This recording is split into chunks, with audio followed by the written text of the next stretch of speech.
नमस्कार दोस्तों। News time में आपका बहुत बहुत स्वागत है। दोस्तों, अमेरिका यानी कि ट्रंप साहब क्या खेल खेल रहे हैं, खासतौर से भारत के साथ क्या खेल खेल रहे हैं। जहां चीन के साथ एक तरफ गलबैयां डालने की बात हो रही है, वहीं भारत के साथ जो उनके संकेत आ रहे हैं, जो मैसेज आ रहे हैं, वो कोई सुखद मैसेज नहीं है। ऐसा लगता है कि जैसे कोई बदला निकालने की बात हो रही है। हो सकता है उसका जो कारण है वो नरेंद्र मोदी भी हों, कि जिस ढंग से उन्होंने ट्रंप साहब को उनके कैंपेनिंग के दौरान में अवॉइड किया था, तो शायद उनके मन में कोई तलखी होगी जिसके कारण वो भारत के ना तो प्रधानमंत्री से बात कर रहे हैं, ना उनके किसी मैसेज का, जो बधाई का मैसेज था, उसका जवाब दिया, ना ही जो चिट्ठी भेजी थी उसका कोई जवाब दिया, ना ही कोई फोन कॉल किया है। क्या मन में चल रहा है, उसको किस रूप में देखा जाए। ग्वाटेमाला और एल सल्वाडोर के करीब 550 लोगों को हवाई जहाज में भर के डिपोर्ट भी कर दिया गया। भारत के खिलाफ भी यही बातें हो रही हैं। लेकिन उनके जो डेप्यूटी हैं, फॉरेन मिनिस्टर मार्को रूबियो, उनकी जो मुलाकात होती है जयशंकर के साथ, वो भी कोई बहुत सुखद बातचीत तो है नहीं। तो डावोस के अंदर भी जो मैसेज दिया गया था वर्ल्ड इकोनॉमिक फोरम के अंदर, वो भी यही था कि come and manufacture in America, तो मैं आपको सारे टैक्सेस कम कर दूंगा। बड़े कंफ्यूजिंग सिग्नल निकल के आ रहे हैं। हो सकता है उनके माइंड में अपनी क्लैरिटी हो, लेकिन दुनिया के लिए उनके सिग्नल्स कोई एक क्लियर सिग्नल नहीं है। वो नेटो के साथ भी अपनी फंडिंग को कम करना चाहते हैं और कहते हैं कि अगर आप नेटो में मुझे चाहते हो तो आपको अपनी फंडिंग बढ़ानी पड़ेगी, सारी फंडिंग मैं ही क्यों करूं। यूरोपियन यूनियन के ऊपर भी टैरिफ लगाने की बात कर रहे हैं। कनाडा और मैक्सिको के ऊपर तो 1 फरवरी से 10% लगाने की बात, 25% लगाने की बात हो भी चुकी है। पर चीन के खिलाफ जो सारे रेटोरिक्स थे, वो अभी तक फलीभूत होते दिखाई नहीं दे रहे हैं। शपथ लेने के दूसरे दिन कहा कि 10% का टैरिफ लगाएंगे, और ब्रिक्स देशों में 100% टैरिफ की बात भी कर रहे थे। तो जो एक के बाद एक जो ऐलान हो रहे हैं, उन ऐलानों के अंदर सिर्फ चीन के प्रति उनका रवैया नरम नजर आ रहा है। जिनपिंग से उनकी बातचीत हुई है 2 बार। जब पहले न्योता भेजा था, और ओथ से 2 दिन पहले जो बातचीत हुई है, और फिर 23 जनवरी का उनका एक इंटरव्यू है जिसमें उन्होंने कहा था कि वो चाइना पर टैरिफ लगाना नहीं चाहते हैं, और मैं 2 बड़ी इकोनॉमीज के बीच में ट्रेड वॉर से बचना चाहता हूं। लेकिन बात तो लंबे टाइम से वो टैरिफ लगाने की करते रहे हैं। उनका ये भी कहना है कि हमारे पास बहुत जबरदस्त पावर है, चाइना के लिए भी पावर है, टैरिफ की पावर है। लेकिन फिर ये भी कहते हैं कि चाइनीज प्रेसिडेंट शी जिनपिंग जो हैं, वो मेरे अच्छे दोस्त हैं, मेरे फ्रेंड हैं, उनके साथ अच्छी बातचीत हुई है। लेकिन चुनावी भाषणों में बार बार 60% की ड्यूटी लगाने की बात भी की उन्होंने। लेकिन प्रेसिडेंट बनने के 2 दिन बाद कहते हैं कि 10% टैरिफ लगाएंगे। अब सवाल ये पैदा होता है कि ये कंफ्यूजिंग सिग्नल क्यों आ रहे हैं, ऐसा क्या है अल्टीमेटली। शपथ लेते ब्रिक्स के जो देश हैं उन पर 100% की टैरिफ की बात की थी। लेकिन अभी ब्रिक्स देशों पर और तो कोई बयान आया नहीं उनका। लेकिन जो इलीगल इमिग्रेंट्स हैं उनके खिलाफ जो कार्रवाई हो रही है उसमें अभी तक भारत के जो इलीगल इमिग्रेंट्स हैं उन पर कोई कार्रवाई नहीं हुई है। हालांकि विदेश मंत्री मार्को रूबियो ने कहा कि इंडिया कोऑपरेट नहीं कर रहा है। बड़ा इल्जाम है इंडिया पे, इंडिया कोऑपरेट नहीं कर रहा है। शायद यही एक कारण रहा होगा कि उनकी और जयशंकर की मीटिंग के अंदर जो उनकी बॉडी लैंग्वेज थी वो काफ़ी नेगेटिव थी दोनों की। दोनों ही एक दूसरे के साथ काफ़ी अनकंफर्टेबल नज़र आ रहे थे, कोई केमिस्ट्री नहीं थी उनके बीच में। अब जो विदेशी नागरिकों पर जो कार्रवाई की बात की जा रही है, जिसमें अभी 18,000 तो तुरंत इंडियंस को डिपोर्ट करने की बात हो रही है, लेकिन वहां पर मार्को रूबियो ने कहा कि जयशंकर कोऑपरेट नहीं कर रहे हैं, India is not cooperating with us, और वो कहते हैं कि 18,000 लोग इंडिया ने पहले प्रूव करो आप। प्यू रिसर्च के अनुसार करीब 7.25 लाख हिंदुस्तानी हैं अमेरिका में जो अनडॉक्यूमेंटेड हैं, घुसपैठी हैं इसका मतलब, कई सालों से वहां पर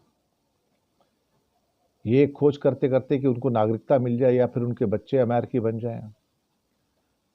लेकिन बर्थ राइट की जो सिटीजनशिप थी उसको ख़त्म करने की घोषणा ने काफ़ी हद तक उथल पुथल मचाई है। हालांकि फिर एक जज ने इसको रोक भी दिया, अब इसके खिलाफ भी अपील होगी। लेकिन इलीगल इमिग्रेंट्स को यानी कि घुसपैठियों को भेजने की जो बात है वो तो मुखरता से उन्होंने हमेशा कही है। मैक्सिको बॉर्डर पे इमरजेंसी भी लगाई, नेशनल इमरजेंसी के, वहां पे कुछ 1500 गार्ड्स भी भेज दिए। कहीं ना कहीं मुझे लगता है कि जो चीजें निकल कर आ रही हैं उसमें स्पष्टता नहीं है। दूसरे, शायद ये उनकी नीति हो सकती है कि ये अस्पष्टता जारी रखी जाए, यानी कि लोगों को कॉन्टिन्यूसली कंफ्यूजन में रखा जाए। अगर लोग लगातार कंफ्यूज रहेंगे तो वो अगले एक्शंस को एंटिसिपेट नहीं कर पाएंगे। दूसरा, उनका एक मेजर जो निर्णय आया था यूएस एड को रोकने का, मुझे लगता है कि शायद पेरिस क्लाइमेट का जो एग्रीमेंट है उससे बाहर आना, डब्ल्यूएचओ से बाहर आना, ये उससे बड़ा मुद्दा है। यूएस एड से बाहर आना कि थोड़ी बहुत ह्यूमैनिटेरियन फूड असिस्टेंस को छोड़ के वो हर किस्म की जो ग्रांट्स दी जाती हैं, जो इन एग्जैक्ट सेंस कहा जाए तो वैसे तो उनका चार्टर कहता है कि 0.8% ऑफ जीडीपी वो दुनिया के अंदर पैसा स्पेंड करना चाहते हैं दूसरे मुल्कों पे ग्रांट्स के रूप में, education, health, clean water, sanitation, diseases को फाइट करने का और बहुत सारे और मुद्दों के ऊपर, कनेक्टिविटी, कम्युनिकेशन के ऊपर। लेकिन in actuality 0.2% of American GDP spent on that one, and that amount is $60 billion per annum. पूरा एक डिपार्टमेंट भी उनके पास है उसका। आज का नहीं, पहले से यूएस एड कहा जाता है। दुनिया में हजारों ऐसे प्रोजेक्ट हैं जो उस $60 बिलियन की बदौलत चलते हैं। कई विकासशील और गरीब मुल्कों के अंदर एजुकेशन के प्रोजेक्ट, हेल्थ के प्रोजेक्ट, डिसीजेस के रिमूवल के project, sanitation, clean drinking water के प्रोजेक्ट, या फिर कहीं कोई अर्थक्वेक आया, सुनामी आया तो उसको रिकंस्ट्रक्शन के जो प्रोजेक्ट्स होते हैं। इसके अलावा कनेक्टिविटी के जो प्रोजेक्ट्स होते हैं उसके लिए पैसा दिया जाता है। लेकिन अचानक से उन्होंने 2 दिन पहले नोटिस इशू कर दिया अपनी सभी एम्बेसी को कि जितना पैसा जाता था इन सारी स्कीम्स के अंदर उसको तुरंत रोक दिया जाए and no money should be given. अब इससे बहुत सारी जगह पे देखा जाए तो एक निराशा का भाव है कि दुनिया का इतना बड़ा सो कॉल्ड कंट्री, इतना पावरफुल कंट्री, जिसको गरीब मुल्कों के प्रति, विकासशील मुल्कों के प्रति कंपैशनेट होना चाहिए, वो बिल्कुल कंपैशनेट नहीं रहा। और एक किस्म से कहा जाए तो वो उसकी जगह पे क्रूएलिटी देखी जा रही है। क्या कहा जाए इसके बारे में? और अब ओथ लेके भी समझो हफ्ता हो गया, लेकिन कहीं से कोई ऐसा संकेत नहीं है कि वो भारत की कोई बात करना चाहते हैं। इवन मार्को रूबियो भी भारत के प्रति कोई बहुत ज़्यादा सिंपैथेटिक नज़र नहीं आ रहे हैं, और ट्रंप तो किसी की बात ही नहीं कर रहे हैं। बल्कि सुनने में आया कि जयशंकर को जो लेटर दिया गया था मोदी जी का, वो लेटर भी बड़ी मुश्किल से किसी लोअर रैंक के ऑफिसर को हैंडओवर किया गया कि आप इस लेटर को ट्रंप साहब को दे दीजिएगा। हालात ऐसे ही बन गए हैं साहब, और वो भी एम्बेसी ने किया अल्टीमेटली। तो साहब खुद तो नहीं जाएंगे Jaishankar, ultimately embassy will do it. तो उनके जो इक्विवेलेंट पार्टनर हैं वहाँ के विदेश मंत्रालय में उसको दिया होगा। ना तो उसके प्रति कोई थैंक यू आया है ट्रंप साहब का, ना ही कोई मैसेज है। हालांकि इन्होंने तो ट्वीट भी किया था, लेटर भी भेज दिया, पर कहीं ना कहीं कुछ बात बढ़ती नज़र नहीं आ रही है। हालांकि उनके थिंक टैंक में से एक बात निकल के आई थी कि वो शायद अगले 4-5-6 महीने में भारत का दौरा करना चाहेंगे, लेकिन ये उनकी जो नीचे के थिंक टैंक से वहाँ से बात निकल के आ रही है, उसको हम कोई कंफर्म न्यूज़ तो नहीं समझ सकते हैं। पर हाँ, भारत के जो राजनीतिक गलियारे हैं, जो सरकारी गलियारे हैं, वो भी बड़े अपसेट से हैं। और अब 1 फरवरी को जो बजट आएगा उसके अंदर काफ़ी कस्टम्स ड्यूटीज़ में कमी आने की संभावना है, जो अमेरिका से चीज़ें आती हैं।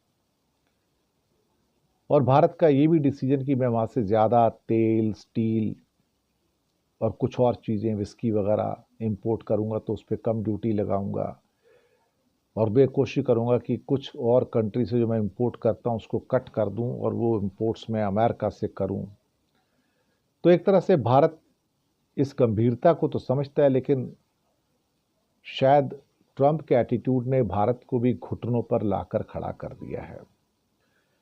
अब यहाँ पर कोई व्यक्ति स्टेटमेंट नहीं दे रहा है। जयशंकर जो काफ़ी मुखरता से, कई बार तो हार्ड हिटिंग आंसर दिया करते थे, लेकिन अमेरिका के मामले पे तो उनकी ऐसा लगता है कि घिग्गी बंधी हुई है, बिल्कुल चुप्पी है। मोदी चुप हैं।